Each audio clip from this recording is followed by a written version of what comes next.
Saraya appeared on the latest episode of Talk is Jericho, which is a rite of passage for all new AEW signings. She confirmed that she did speak with Triple H before signing with AEW. It was his idea.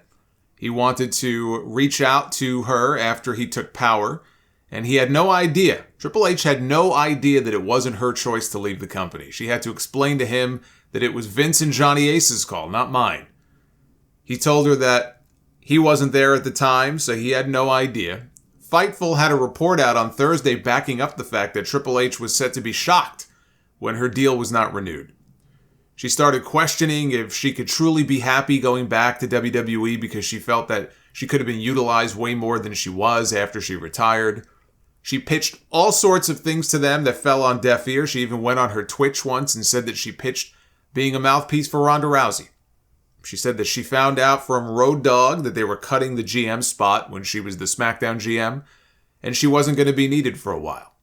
She said that she didn't speak up about anything until they tried to take her Twitch away from her, and she got into a heated argument with it over, with Vince McMahon's assistant. 6 months later, they told her they weren't renewing her deal. She was largely complimentary in the interview of her time in WWE, but she just felt they didn't like the feeling. She didn't like the feeling that her time was wasted. All those years went by. She could have been doing more in her mind. They weren't using her, and she just thought that it was just a wasted opportunity. At the time that she started getting calls from WWE, Chris Jericho was really pushing Tony Khan to pick up the phone and call her. And he said that Jon Moxley thought she was going back to WWE after a conversation that he had with his wife, Renee, who's good friends with Paige, or Saraya.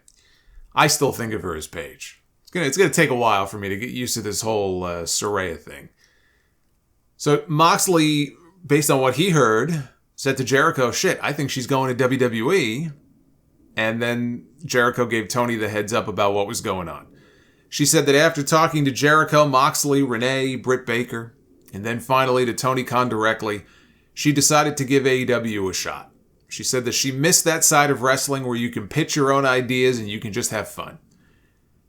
Unless Andrade is hiding in the hallway, waiting to jump out and punch you in the face, or Ace Steel mistakes your arm for a porterhouse steak, then it's not so fun.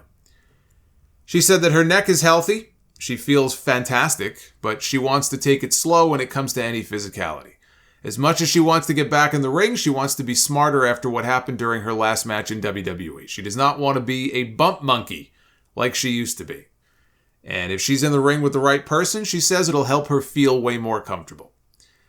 I think a big part of her signing with AEW also had to do with her having more freedom when it comes to outside projects. And you can lump her Twitch in there too. She never stopped twitching. She kept on twitching. She's still on Twitch. She basically said to WWE, fuck you, I'm still going to be on my Twitch. I think it was almost like therapy for her after everything that she went through. But I'll bet anything that as much as the money or her wrestling again maybe and all that stuff, she likes the idea of being able to do outside stuff without being stifled, without being told no. That probably had as much to do with it as anything. And also not having to cut WWE in on any of it. She also admitted that her debut promo was not great. She was nervous after being scripted for so many years in WWE. To go out there unscripted, it takes some getting used to. She even said that Justin Roberts was mouthing words to her to try to help her along, but it didn't help. It was a bad promo. But, again, it was her first one in a new environment. I assume that will just come with time. Right now, I'm waiting to see if she wrestles Britt Baker at Full Gear, because she is going to wrestle again. There was a little doubt about that, I think, after her first night at Grand Slam, when they were focusing so much on her and Britt's facial expressions back and forth.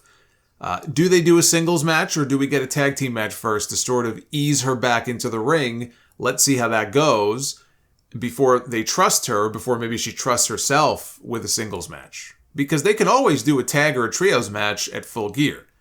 And they can use that as a test and then save her first singles match, assuming that goes well, for Revolution. Revolution's a few months later. There's no reason to rush her right into a singles match. I just hope that she's gotten clearance from more than just the AEW doctor. If she's going to get back in the ring, I hope that she has the okay from more than just Dr. Sampson. Yeah, this woman has 6 screws in her neck. She's still only 30 years old. She needs to be smart about this. But I've always maintained that if she can get cleared, then she deserves the same opportunity as anybody else to at least end things on her own terms, if that's what she wants to do.